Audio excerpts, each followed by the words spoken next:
The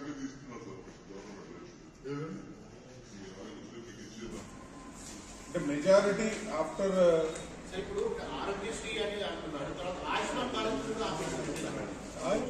it is not private hospitals are not party. So after MOU వీళ్ళకు వాళ్ళకు ఉండి అక్కడ నుంచి ఆ స్కీమ్లలో అయిన కేసెస్ ఏమన్నా ఉంటే ఎంత పర్సెంట్ తీసుకున్నారు సార్ 10వ తారీఖు నుంచి ఆవశ్యక పరిస్థితుల్లో తెలంగాణ రాష్ట్ర వ్యాప్తంగా ఆరోగ్యశ్రీ సేవలను విత్హోల్డ్ చేయడం అనేది జరుగుతోంది. ప్రధాన డిమాండ్స్ ఇందులో ఏంటి అంటే ఏకపక్షంగా ఉన్న మెమరాండమ్ ఆఫ్ అండర్స్టాండింగ్. ఎప్పుడు మెమరాండమ్ ఆఫ్ అండర్స్టాండింగ్ అంటే ద్వైపాక్షికంగా ఉంటుంది. చిన్నగా 11 పేజీల MOU ఉంటుంది. మీరు 74 పేజీల MOUతో హాస్పిటల్స్ పై చాలా రకాలైన ప్రాబ్లమ్స్ క్రియేట్ అవ్వబడుతున్నాయి. రెండవది రివిజన్ ఆఫ్ ప్యాకేజెస్. ఆరోగ్యశ్రీ పథకం వచ్చిన నాటి నుంచి ఇవాళటి వరకు అనగా 2008 నుంచి 2024 వరకు అదే రేట్స్ లో సర్వీసెస్ ఇవ్వడం అనేది జరుగుతోంది. దాన్ని ఈ ప్రభుత్వం కొంచెం మెరుగుపరుస్తూ రివిజన్ అనేది మొదలుపెట్టింది.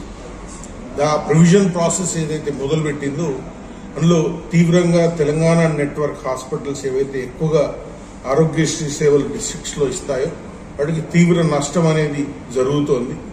అది కాకుండా దాన్ని కంప్లీట్ చేయాలన్నది రెండవ డిమాండ్. మూడవది పేరుకుపోయిన బకాయిలు ఏవైతే ఉన్నాయో చాలా ఇబ్బందికరంగా హాస్పిటల్స్ కు తయారయ్యాయి.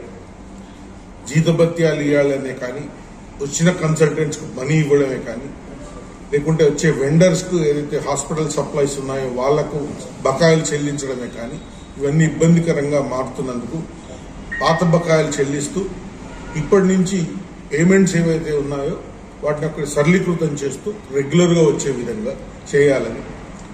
ఇంకొకటి ఏంటంటే 4వ ప్రధాన డిమాండ్ ఏంటంటే ఆరోగ్యశ్రీ అనేది పేదవాడికి ఉన్న పథకము. పేదవాడు అనేవాడు మన డిస్ట్రిక్ట్స్ లో ఉన్నాడు. డిస్ట్రిక్ట్స్ లో మేమందరము ఈ సర్వీసెస్ యథావిధిగా కొనసాగిస్తూ మాకు ఇబ్బందులు జరిగినా కూడా మేము సర్వీసెస్ కొనసాగిస్తూనే ఉన్నాము. ఈ హాస్పిటల్స్ కు ప్రాధాన్యత ఇస్తూ ఈ ముందు కూడా కొంత ప్రిఫరెన్షియల్ గా బకాయిలు హాస్పిటల్స్ కు చెల్లించాలని విజ్ఞప్తి చేస్తున్నాము. 368 హాస్పిటల్స్ ఎంపానల్ అయ్యండి. మొన్న ఇచ్చిన 100 కోట్ల బకాయిలతో దగ్గర ప్రతి హాస్పిటల్ కు 9 నుంచి 10% పైసలు వచ్చాయి.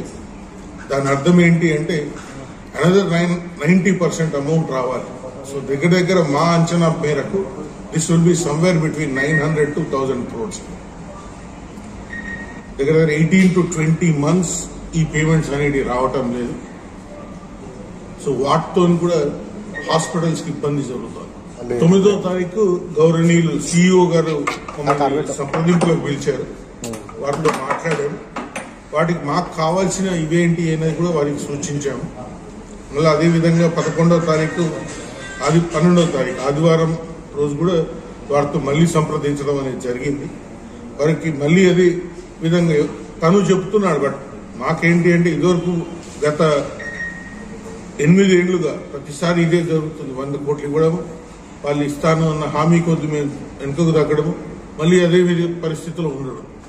ఇది కాదు. ఒక స్ట్రాంగ్ గా ముందుకు వెళ్లే విధంగా ఒక ప్రణాళికాబద్ధంగా వెళ్లాలన్న సూచన వారికి